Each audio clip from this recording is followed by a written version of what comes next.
परम पूज्य श्री स्वामी जी महाराज की रचना एकादशो उपनिषद संग्रह कठोपनिषद दूसरी वल्ली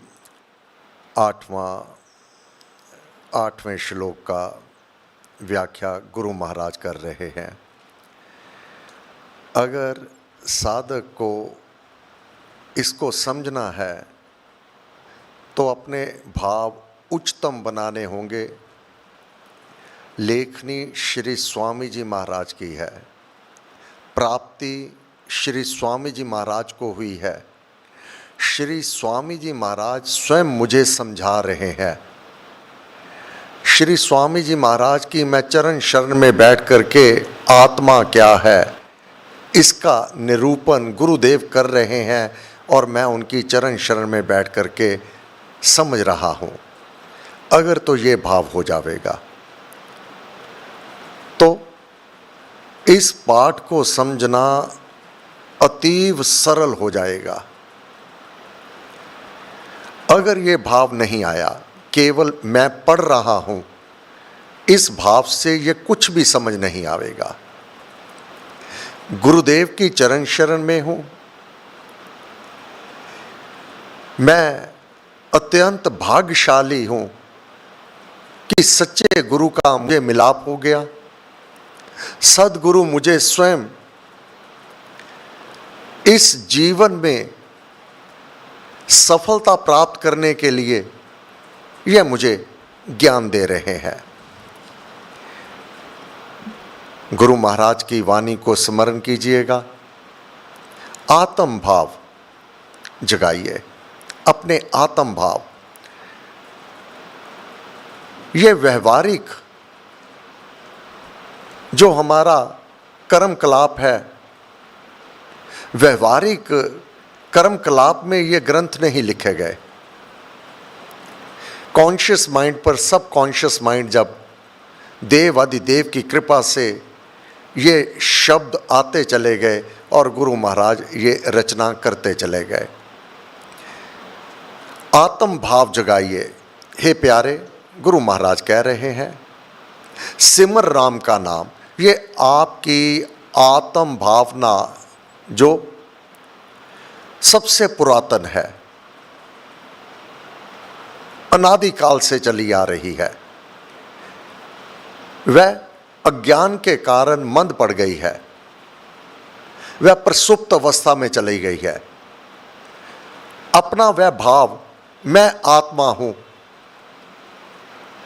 बलवान हूं, शक्तिशाली हूं, अपर हूं, सबसे पुरातन हूं, सर्वश्रेष्ठ हूं और वह मैं हूं। मुझे ये शरीर वस्त्र के रूप में प्राप्त हुआ है। इसकी प्राप्ति, यह भाव केवल एवं केवल नाम जाप से ही संभव हो सकता है।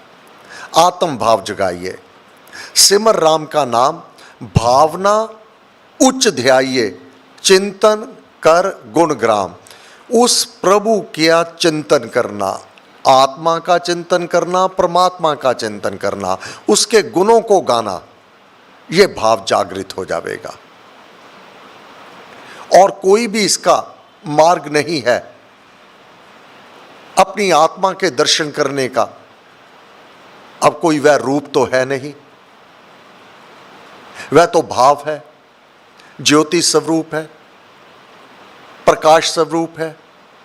यह अनुभव में आवेगी जब आत्मा अपने ही शरीर से बाहर बोल उठता है। तब मानव अपना ही वह प्रकाशित रूप स्वयं अवलोकन करता है। जैसे दर्पण के सम्मुख मानव खड़ा हो, दर्पण में अपना अक्स देख लेता है, इसी प्रकार से अपने सम्मुख अपनी आत्मा के दर्शन कर लेता है। भाव ऊंचा होना चाहिए। गुरु महाराज मुझे ये समझा रहे हैं।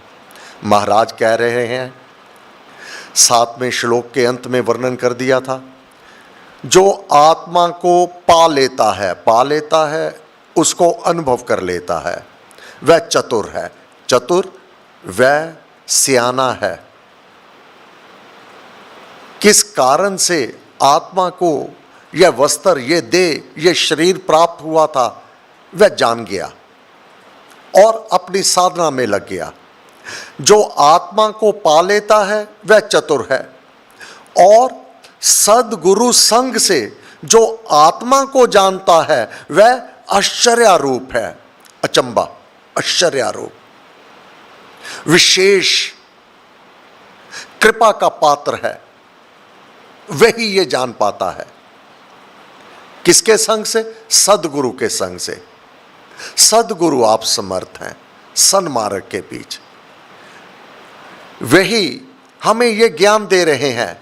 आप और मैं तो पढ़ रहे हैं, ज्ञान देने वाले गुरु महाराज स्वयं है। ये उनकी रचना है, उसका हम अध्ययन कर रहे हैं। गुरु महाराज ने ये जो रचना की, परम पूज्य श्री प्रेम जी महाराज ने इसको ग्रंथों के रूप में छपवा दिया, तो ये हमारा उद्धार कल्याण करने के लिए महाराज स्वयं आप प्रकट हो करके हमें ये ज्ञान प्रदान कर रहे हैं। ये आत्मा अपर सबसे पुरातन पूर्व काल से, ये अन्य है, ये अंगों का बना हुआ नहीं है, अपर है, पुरातन है, पूर्व काल से है। ये आत्मा अपर, इसको कैसे जाना जाएगा? ये जो सबसे पुरातन है, कौन? आत्मज्ञानी से भिन्न पुरुष के बताने पर सुगमता से जाना नहीं जाता। बहुत से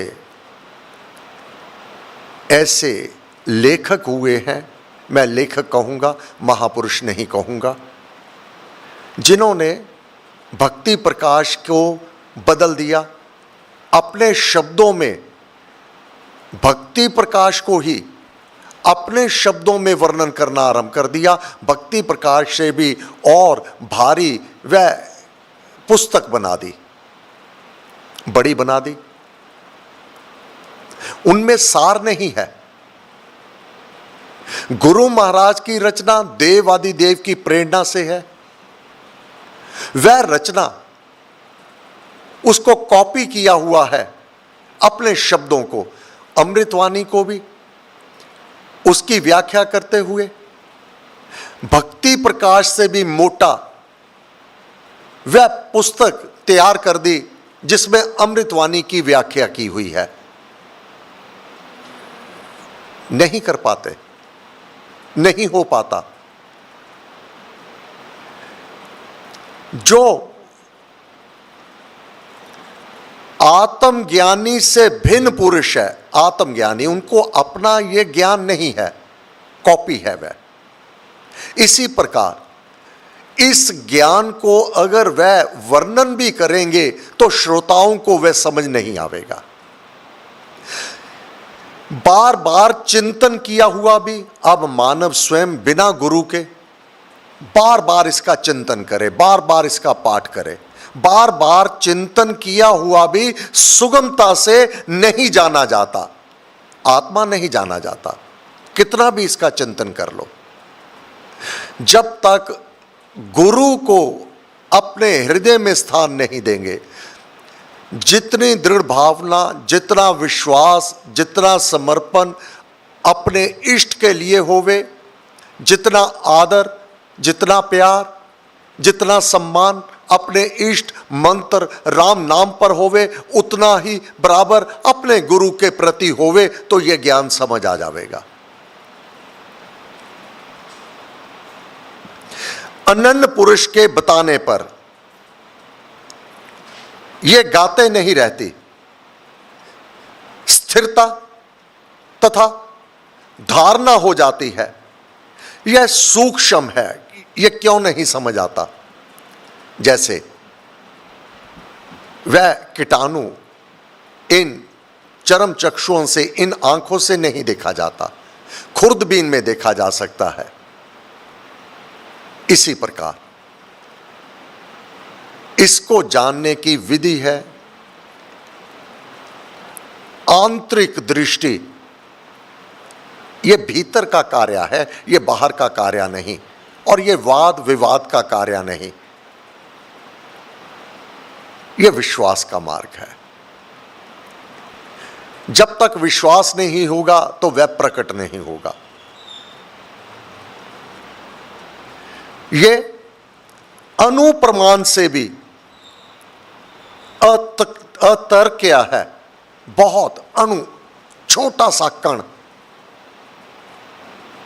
ये उसका भी 1,00,000 भाग, एक छोटे से कण के 1,00,000 भाग कर दिए जावे, जो वहां 1,00,000 भाग होगा वैसा ये है जो नहीं दिखाई देता।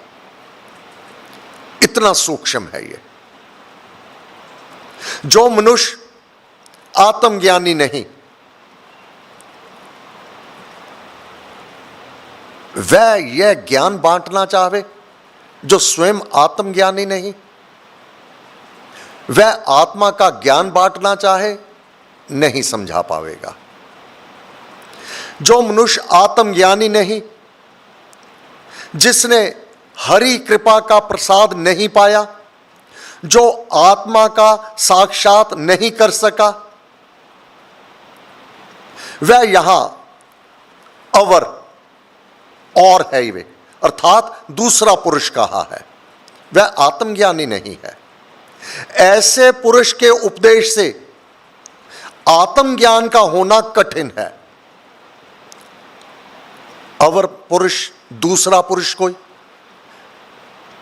जिसको साक्षात्कार नहीं हुआ, जिसने अपनी आत्मा को जागृत नहीं किया, वह इसका वर्णन करना चाहे उसके द्वारा यह नहीं समझ आ सकता। गुरु कृपा बिना, तभी आरंभ में कहा था, जब तक ये भाव नहीं रखेंगे कि श्री स्वामी जी महाराज मुझे अपनी चरण शरण में लिए हुए स्वयं ये ज्ञान समझा रहे हैं, तब तक ये नहीं समझ आएगा। जब ये भाव बन जाएगा, गुरु महाराज मेरे सम्मुख प्रकट हैं, मैं उनकी शरण में हूँ, गुरु महाराज ये मुझे ज्ञान दे रहे हैं, तो ये बहुत सुगमता से अपने भीतर ये ज्ञान प्रज्वलित हो जाता है, प्रकाशित हो जाता है। गुरु कृपा बिना, गुरु कृपा बिना बहुत ध्यान चिंतन करने पर भी आत्म प्रकाश नहीं होता। आत्मज्ञानी को यहां अनन्य पुरुष कहा है। कौन? आत्मा को जानने वाला कौन होगा? अनन्य पुरुष, अनन्य भक्ति। एक भक्ति हो भगवन तेरी, मेरा साईं एक तू दूजा नाही कोई, दूजा साईं क्या करूं तुम सम और ना कोई। अनन्य भक्ति, मैं एक अपने इष्ट को जानता हूं, इसके अतिरिक्त किसी को नहीं जानता। अगर मुझे अपने इष्ट से कुछ नहीं प्राप्त हुआ तो कानी कौड़ी तो कहीं नहीं मेरे को प्राप्त होने वाली। वह इतना दृढ़व्रती हो जाता है कि किसी भी परिस्थिति में, कैसी भी अवस्था में वह अपने राम से बेमुख नहीं होता। जब उसके गुणगान करता है तो अपने हृदय से, आंतरिक भाव से, अपनी आत्मा से उसके गुणगान करता है, पूर्ण रूप से समर्पित होकर के। अगर वह अपने आप को पूर्ण रूप से, अपनी आत्मा को उसके गुणगान में नहीं झोंकता है, नहीं उसके अंदर निमग्न हो जाता है, तो प्राप्ति नहीं होती है।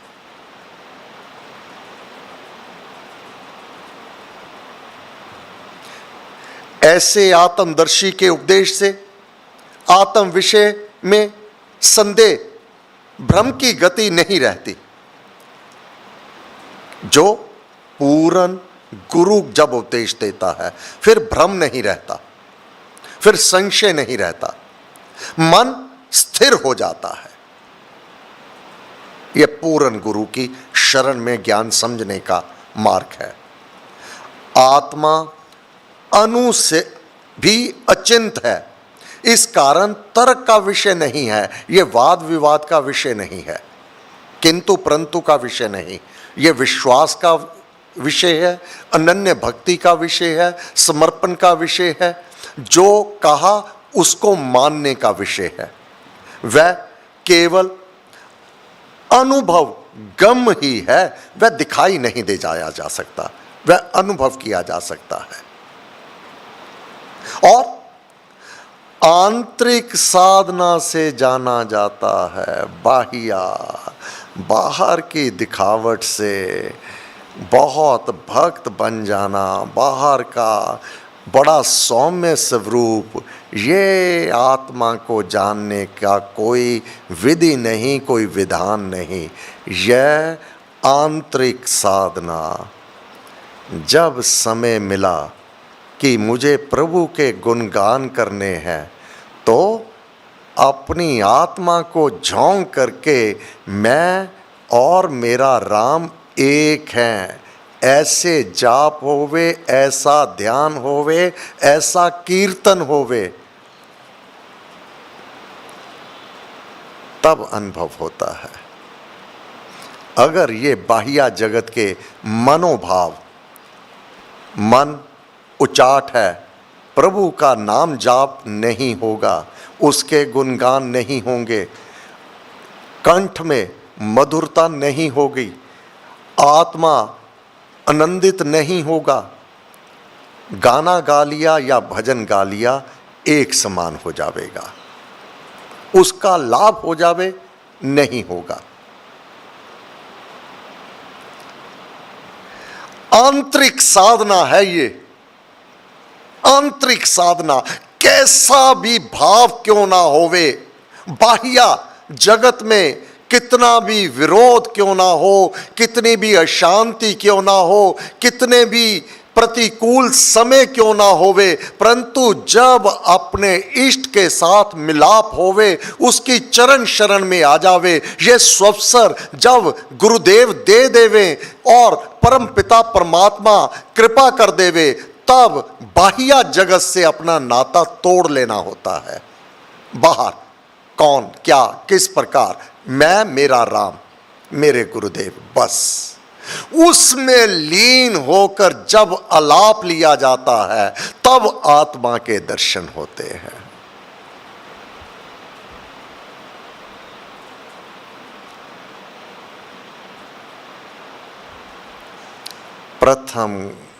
प्रथम कदम तो साधक को आप उठाना होगा, बाकी का कार्य गुरुदेव के हाथ में। हे गुरुदेव, आपको बार बार नमस्कार नमस्कार नमस्कार नमस्कार। सर्वशक्तिमते परमात्मने श्री रामाय नमः। सर्वशक्तिमते परमात्मने श्री रामाय नमः। सर्वशक्तिमते परमात्मने श्री रामाय नमः। सर्वशक्तिमते परमात्मने श्री रामाय नमः। सर्वशक्तिमते परमात्मने श्री रामाय नमः। सर्वशक्तिमते परमात्मने श्री रामाय नमः। सर्वशक्तिमते परमात्मने श्री रामाय नमः।